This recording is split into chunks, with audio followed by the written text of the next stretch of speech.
Welcome to the Daily BEEShow. Woo! We got Frankie Esquivel, episode 43. Man, and we've got our tech guy Jamie Maunder in the house as well. Say good day, Jamie. Hey, what? Thanks again for joining us. Happy New Year's Eve, everybody. Happy New Year's. And bro, thanks for hanging out. Oh, thanks for the invite. It's coming down from we had a few cars coming past as well, so we'll deal with that. But Frankie's come down from Cranbourne. Yeah. Good hour and a half almost drive to come catch up with us today. Haven't seen. When was the last time we actually caught up? A couple of years ago. Yeah, Fucking a few years ago now. Oh, fucking been so long. Yeah, I remember we were driving around Cranbourne in the back of the ute, just Going to the beach, broad daylight. in the middle of the highway, just holding on for a ride. The things you do when you're young. So guys, yeah, just wanted to get Frankie on the show and really share his story with you guys as well, share what he's been up to. He's got a pretty unique story, and same with Jamie as well. If you guys saw Jamie's episode the other day, both these lads have got a similar but different story, and from where I've sat and being able to sort of listen and absorb what these guys have been going through and see the transformation that they're really making it, they are unique in what they're doing, in the mindset that they've got, and in their desire to really build a better life for themselves and contribute to the greater community and contribute to people outside of themselves. I know from my limited time around people that were in amongst crimes and gangs and different affiliates, there's really not much, and we were just chatting about this amongst ourselves before, that there's really not much desire for people in that world to get out of that space. And so when we find people that really have that burning desire to be their best self and to go out there and make a difference, we've just got to latch on and really do our best to support and nurture and be there for these people. And I say that because I know when I've been going through my shit and the stuff that I went through, I had friends, family, people that didn't even know me reach out and really share their support and their love and give me the world to help me on my journey as well. So I'm really, really grateful to all those people. You know who you are as well. And man, Frankie's been working, well, we've been friends for a long time, but in the last maybe 9 months, Yeah, 6 to 9 9 months, we've been working together. Start of the year. Yeah, basically when I first got into the coaching side of things, Frankie was one of the first friends and people that I just started to work with just to do a bit of practice. He was in a space, I was in a space, and it just worked well where I could sort of practice and hone my craft, and he could benefit from that as well, and open up and be vulnerable and be authentic and really share what's been going on with him and just benefit from my practice in that journey up until now. So I'm really grateful for you being in that space and being there for me, man. And I know that you're obviously grateful as well. I'm grateful for everything you've done, Matty, this year. You've made me grow inside personally, to a better person, I believe. So how about well, first of all, introduce yourself to start with, and for those that don't know you, where you're from and what you're doing with yourself at the moment. My name's Frankie. I live in the southeast suburbs. I come from El Salvador. I'm on a new path to become a youth worker now. Yeah, you are. Had a bit of life experiences in the past, To say the least. yeah. Yeah. So in a nutshell, just for a sort of fucking spiders everywhere, for like a bigger picture overview of some of the key turning points and challenges and epic shit you've been through, just to paint a bit of a picture, give people a bit of an overview of some of those life experiences that you've been through. I was flooded in drugs for a long while. Mm-hmm. Started probably at the age of 14. Mm-hmm. Fully addicted to all sort of drugs by the age of 16. Mm-hmm. Started criminal life at about 15. Yeah. Pretty much running with gangs by the age of 15 to 17. Yeah. Well. Yeah. What sort of drugs? What sort of crime? From robberies to assaults, thefts, Yeah. Pretty much every single drug out there. Just a yes man. Yeah. Yeah, same. So I feel like your nerves, right? Yeah. Which is all right. And also just want to bring up for your sake and for mine and for everyone listening as well, what you said before about how this feeling of atonement that you've just got within you that we've spoken about for a long time now, but just share what that feels like, how you feel about the way and the things you've done in the past, and what's sort of been coming up for you in that respect. Well, Tell them. I feel a lot of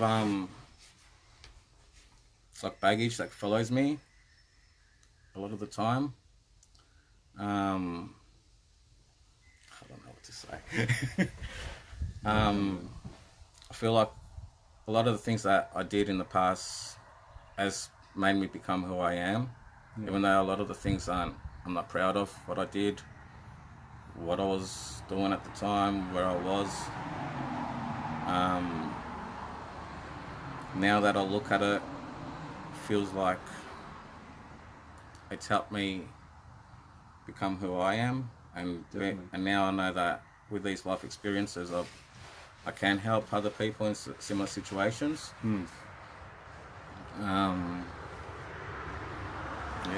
Yeah, because a lot of the stuff that's coming up for you is like this innate ability to like serve and protect and to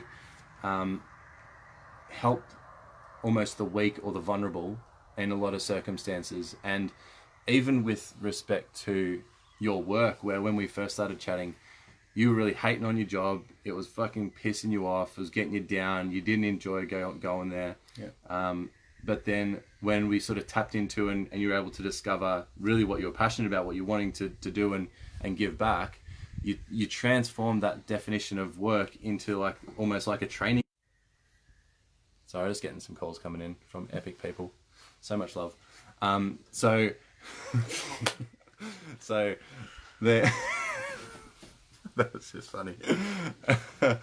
So yeah, getting back onto it. So you were able to transform that definition of work fucking being a pain in your ass and sucking to actually being like a training ground where you can practice your youth work with people and helping people out. Yeah, well, I helped a guy at work with his family problems, marital statuses. Helped him find a place to live. Yeah. No shit. Yeah. What inspires you about doing youth work? Why do you want to do that? I feel there's a lot of people out there that are misguided, don't have any sense of direction. Life shit, families might not be supportive. They feel that the only thing that's there for them is at the time is their friends and their drugs and alcohol. When in reality there's more to life than that. And a lot of the time we just shadow ourselves with a big cloud and just feel like life ain't going to get better. Yeah. So it's just like what I remember is just being in this sort of cycle, in this hole where, there was no light at the end of the tunnel, where didn't feel like anything was getting better. I didn't know how, I couldn't see how it was going to get better in any way, shape or form. That's essentially why I think I did drugs so much as well, is because it was like, you got this thing that can make me better right now. I'm like, fucking give it to me right now. I don't care what it is. Like, get it in me yesterday. Or sometimes even just to block the thoughts. The mind. Because as soon as you're off them, it all comes flooding back. No shit. So how long did you feel you were in that place for? Are you completely out of it? I'd say I'm 95% out of it. Cool. Still on the road to recovery. Yeah. But it's something that I'm working on. Yeah, fuck yeah, you are. What would you tell people that are in that space who can't see the light, who think life is fucking shit, that they wish they could go and change their past decisions, wishing a completely different life from themselves? What would you say to people like that? Just start focusing, even if it's a little bit of a positive in your life, it's like just the tiniest little thing, just grab onto that and we're kind of like I grabbed onto Maddie.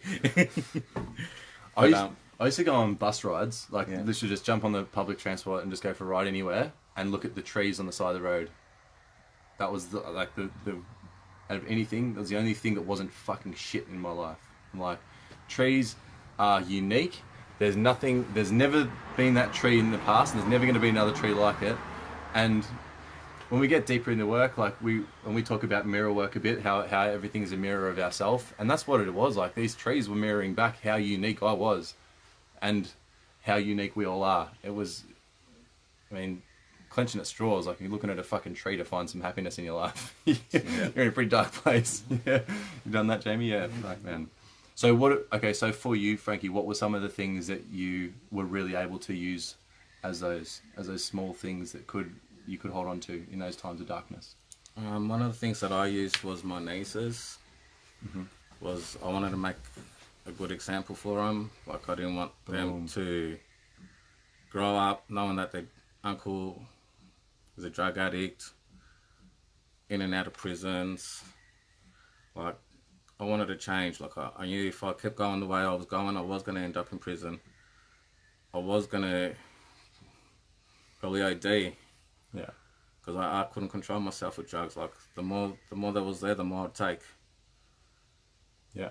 I felt that was like my safe zone. Yeah. But it is. When I seen my nieces get born, that made a big impact in my life where I thought, I want to make them proud. And in doing that, I feel like I want to help other people that were in my situation that didn't get help, that had no one to reach out for. And yeah, that was my wake-up call pretty much. That's awesome. And I see Jamie shaking his head, nodding his head too. I know that he's got his own kids, and that's, I think for me, and especially getting into this work and jumping online, doing a lot of work, is just that thought of being the example for people really motivates me, and I see that motivating people as well. It's as soon as we get out of our own way and stop looking at ourselves and recognize that what we do, motivation, when our motivation is bigger and more than ourselves, it just amplifies, exponentially just grows so much. Because I mean, when it's just about ourselves, we let ourselves get away with so much shit. When you've just got to get yourself up in the morning, you're more likely to hit the snooze button or just not get the fuck up. But as soon as you got someone waiting on you, or someone there that you got to get up for and with, and there's someone else to be accountable to, it's like you jump out of bed ready to go. You don't want to let people down so much more. Yeah, is that been the driving motivator for you, like those girls and your nieces? Not only them, like also my life experience. Like I said, like growing up, I felt like there wasn't much services out there that we could reach out, or they came and reached out to us. Yeah. So I want to change that. So we were just chatting before about the crime and how, actually, and Jamie, we were chatting about that before as well, with regards to how when you brought up in that environment and when you're around people that just do that all the time, it's just learned behavior. So you do what you learn, and unless there's ways and means that are motivating enough to educate you, or motivating enough to get you out of that system to go and seek it, you don't know anything other than the crime. You don't know anything other than to take drugs. Like there's no awareness of higher consciousness or different levels of learning. So can you chat about, I guess, your experiences as a youngster growing up, and how the system helped or hindered you in that sense? Well, I felt like there was no help from the system. Like you put all these things in the community for youth to do, but like what did you see? Like a skate park. Yeah. But I know a lot of teenagers are attracted to that place, but there's a lot of people that don't want to do nothing with a skate park. So where do they go? What do they do? What is there for them? Yeah.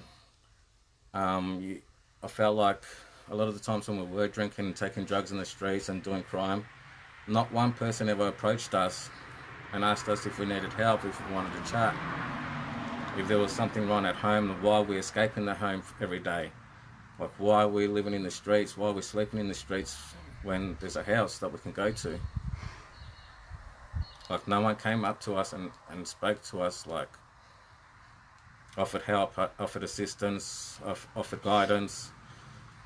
And the thing that you do find in the world, when you're living in these situations, you do find drugs, you do find alcohol. And when you start taking these substances, you find that life's better. Like, life isn't that shit anymore because I'm high or I'm drunk and my friends are around me and we're having a good time. But really, we're just drowning ourselves deeper and deeper in this hole that when we do start sobering up and we start trying to get out of this place, it feels impossible because we've buried ourselves so far deep that it's like, well, fuck, community, like, people see me differently, like, people judge me differently because they saw what I was doing. During that time when you're drunk and high. Yeah, and that's a hard obstacle to overcome, like, get accepted back into the community as a changed person. Yeah. Yeah. That's full on. Such a really good fucking picture painted there as well, I think. So, yeah. And that's what I want to change. I want to give these youth another understanding to life, like, let them explore things that they haven't been able to do with their families, maybe because their parents might be addicts or in prison or in prostitutions, and they feel that they can't do things with their family, and they want to learn another side of life, but they can't because all they know is that world. Yeah. You don't know what you don't know. You can't be expected to know something you don't know. Yeah. So you're a little bit nervous jumping on here to start with. Oh, yeah. I'm sweating right now. Well, you're crushing it to start with. But now that we're in the depth of this, and this is more just a little bit of a shift in direction, but the people that fear judgment, which is one thing that is a big fear before jumping onto a lot of these, I know that. But when we're in the depth of these conversations, do you feel that fear of judgment washing away because of the depth of and the people that you're really on a mission to help? Slowly starting to feel that the judgment is slowly going away. Sometimes I feel like I am still getting judged for my past. I'm learning to put that aside. I'm learning to accept my past. I'm learning to, if they do judge me for what I did and whatnot, so be it. But if I can show them that I am a different person, I have changed and I want to help, and they accept that, beautiful. If they don't, then they don't deserve my help, and I know there'll be someone else out there that will be open to appreciate what I can offer to the table. Yeah, that's amazing. So share with people where you're at the moment as well, like where you're working and what you're about to embark on. I'm working as a storeman at the moment, as a forklift driver. I've started applying for youth work courses in university so I can get a degree. I want to focus on the drug and alcohol and youth sector. I feel that is my calling. I've started growing inside personally, mentally. I was going to say I started growing some weed. But I've got Matt to thank for that. Well, he's been guiding me and mentoring me. Been growing together. Absolutely been growing together. Yeah. I want to touch on another thing you said earlier, which was the story about when you met your conscience. I felt like that's really powerful, especially to people that are maybe still in the thick of it. A lot of the people that you're going to be helping as well that haven't reached that turning point yet. You share that story? The day that I met my conscience, well, that day was a bit messy, intoxicated, drug-fueled. Ended up doing a run-through with a few of the boys. It's a run-through, for those that don't know. kick a door down and beat anyone that was inside there. Mm-hmm. Usually when we did these things, I never felt any remorse, any sympathy for anyone. That's why I could do it so easily. This one situation, there was a female in the house where she fully looked out of place. It wasn't the top environment you could tell that she was used to. But we carried on doing what we did. And the fear and the look on her eyes that day brought something to me. Like, I know I got a conscience that day. I felt bad for her. I felt sorry for her. How many run-throughs do you think you did before that? Couldn't tell you. Yeah. Could not tell you. What do you feel was different about that girl, or about that situation, or about that day? Just the way she, hearing her screams, the look on her eye, the fear, that changed me. Like, before, when I used to see that, like, I didn't care, like, it was nothing for me. But after that day, I grew a conscience, and since then, whenever circumstances arise where things can get out of control, I've learned to walk away and grown from that.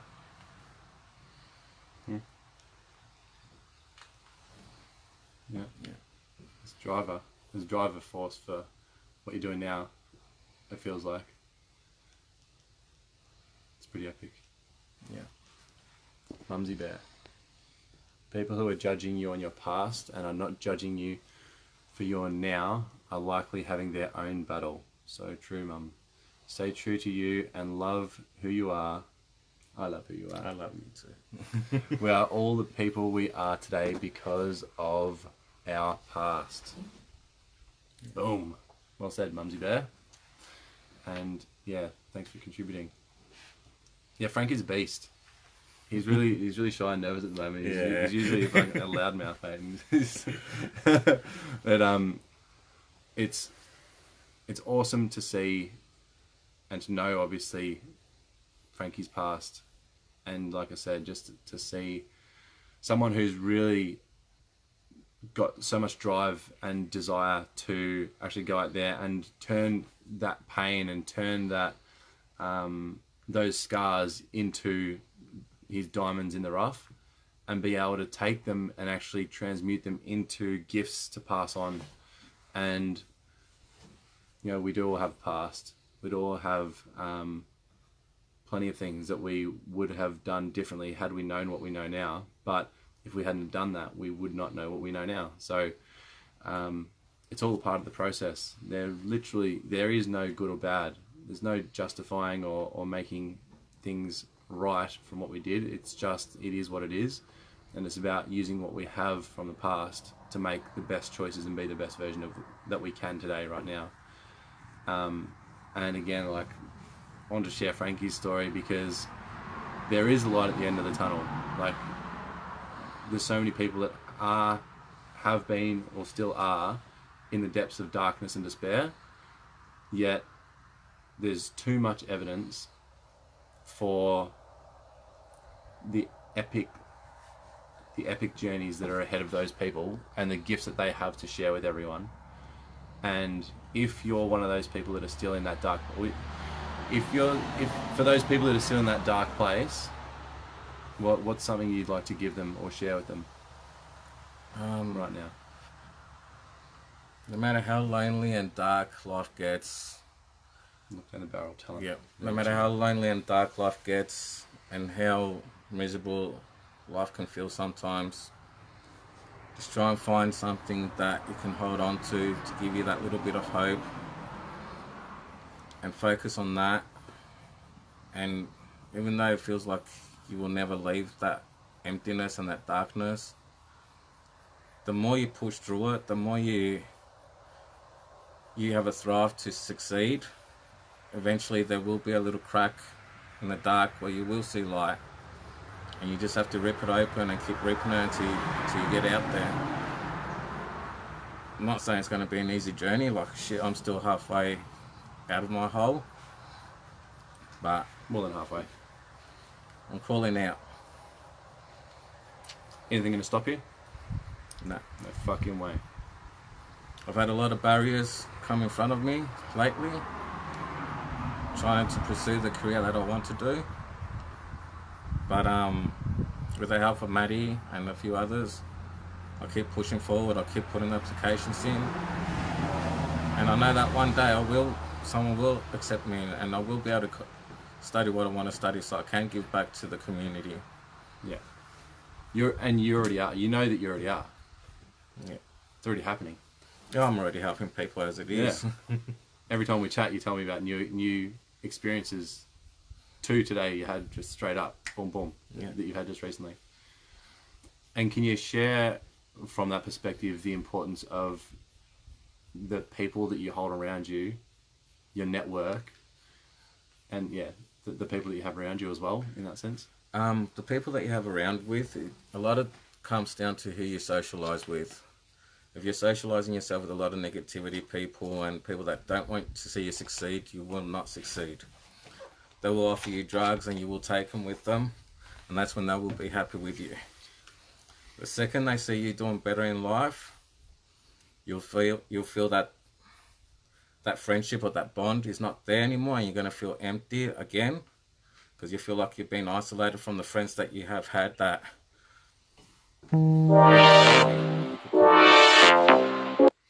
But realizing that family doesn't involve sinking you down. Like, family should be trying to lift you up, whether it be a friend that you see as family or a stranger that can become a family member.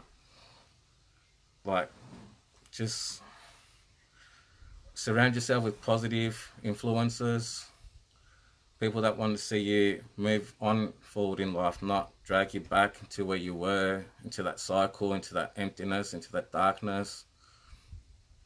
Yeah. I find a lot of those people as well, it's not that they're maliciously pulling us down, it's just that they've got their own shit that they're covering up, and so they want to keep us around to validate where they're at and to keep what they're doing okay, so they don't need to face their fears. And so that's just a bunch of people hanging around together, validating each other's inability to move forwards and to face those fears and to face those insecurities. So it's not that these people around that are handing us the drugs are very bad people. They're all really fucking amazing people. They're all really, really beautiful people, but they've all got their own shit that they're not facing, and they're all dealing with it in the same way and validating each other and affirming that where they're at is okay, because we're all doing this together. So it's not about making them wrong either. It's just about being the example, being the example to step out. And hopefully them seeing you changing brings out a change in them as well. Yeah. Epic, man. Thanks for joining me. Thanks for your time. Thanks for getting me down here. Thanks for sharing, man. Thanks for opening up. Epic. Guys, thanks for joining us. Reach out to Frankie. If anyone is in youth work in the Melbourne area and has anyone that could maybe give Frankie some work experience or got any other ideas that might be able to help Frankie, then yeah, please reach out, let us know, hit him up. If anyone knows or is a part of the education system that could even give him a hand in the application process with getting into a degree for work, for youth work, again, reach out, that'd be awesome. If anyone is in a dark place and wants someone to chat to, someone to relate to, you know, Frankie hasn't done any youth work degree, but he's got a lot of fucking experience in being where he's at and getting out of where he's at. So he's got a lot of value to give and a lot to share. And likewise, reach out. You need to reach out. Last thing, express the importance or how you feel about the need when you're in that space to actually reach out to people and reach out for help as opposed to sitting in it. A lot of the time when I was in this hole, I never felt like I needed to reach out. Like I felt like that was my comfort zone. I was happy where I was. I didn't see anything wrong with it. Mm-hmm. But the only thing that I did feel in life was the emptiness in the heart, the loneliness around me. And then when you do find someone that is willing to help you and share a bit of light and direct you into the right path, hang on to that person, because it's going to change and impact your life dramatically. Whether you see it now or maybe in 5 years' time, even if you don't continue talking to that person, that little change, that little pull, like hand that they gave you to get out of that darkness, sometimes that's all you need. Yeah, epic. Look up The Hero's Journey, everyone. Understand the hero's journey from Joseph Campbell. Don't need to read his book. You can just look up on YouTube. You can watch some short videos to get a good understanding of it. Essentially what that part is that Frankie's talking about is the call to adventure. The call to venture out and overcome an insecurity or face fears, or to identify who you truly are deep down into your core. And the majority of the time we refuse that call because it's really fucking scary. So Frankie's a fucking hero. I know I'm a hero for taking on these journeys. Jamie's a hero. All you guys are heroes in your own right, on your own hero's journey.